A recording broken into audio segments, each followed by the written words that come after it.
Back out here live here in St. Petersburg. As you know, we are live at the highly anticipated Grand Prix kicking off this weekend. But before the race can start, there's so much planning that goes into making this course what it is.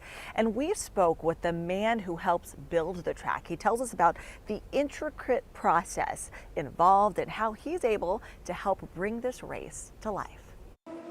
It's a 1.8-mile racetrack, and it uses the main straightaway being the main runway on the airport, and then the pit lane is there as well. Has 13 turns.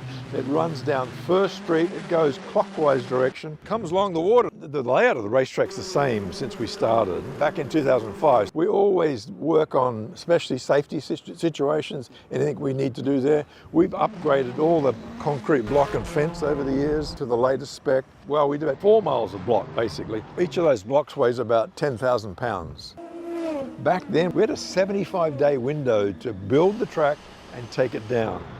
We've honed that down with our own staff, our own planning, where now we will build the street part of the racetrack in 15 days. We're standing on the grandstands. They take a little bit longer, and then we will take all the racetrack block and fence down in 7 days. So that gets us off the streets, hands the city back to everybody. Takes us a week longer to do the grandstands. We work very closely with the IndyCar series as the premier series to make sure that we've built a racetrack that they feel is firstly safety for the drivers and safety for the fans. Every year we challenge ourselves to do a better job, to make it more fun and just make it even a better Grand Prix.